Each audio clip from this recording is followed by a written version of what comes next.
All right. Next one, using arc length. A circle has an arc of 12 centimeters formed by an angle of 117 degrees. What is the radius of the circle? So now they're giving us the arc. So I'm saying my arc length is my degrees over 360 times by 2 pi r.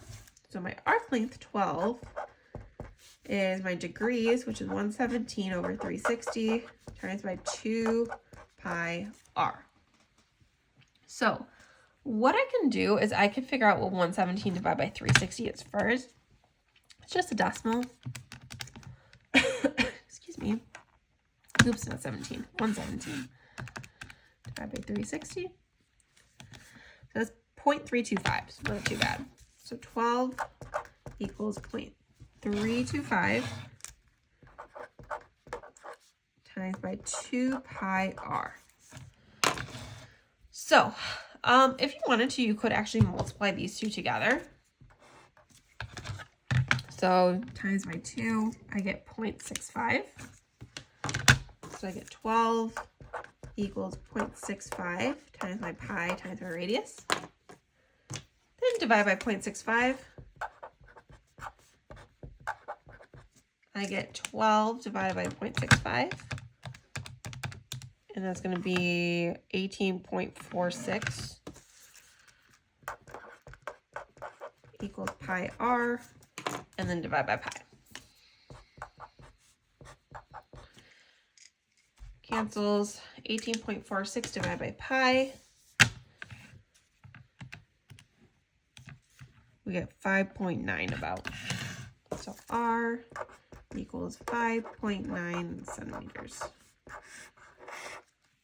And then you can always plug that back in and double check. Like if I did 117 divided by 360 times by 2 pi r. So I could do 2 pi and then that 5.9 that I got. It should be really, really close to 12, which it is. It's a little bit off since we had a round, but it's pretty close. So we know we basically got it right. Next one, if the arc is 15 meters long and the radius is 3, what is the measure of the central angle? So the arc, so again, we're using that same formula.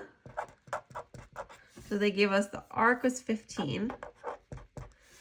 Our degree, which we don't know, so I'm just going to leave that as degree over 360 times by 2 pi 3. All right, so let's figure this out. So we got 15 equals my degree over 360. 2 times 3 is 6 pi. All right, so I am going to, let's just divide. So these are being multiplied. I'm going to divide by 6 and divide by pi.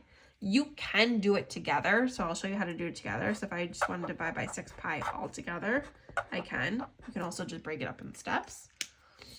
Just make sure you're putting it in parentheses, especially if you're using like a hand calculator.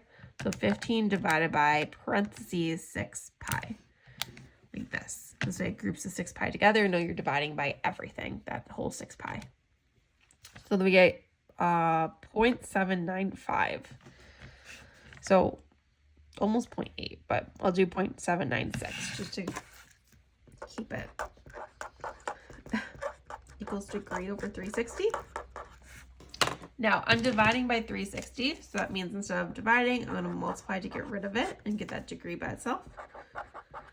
So multiply by 360, and we get 286.5 almost.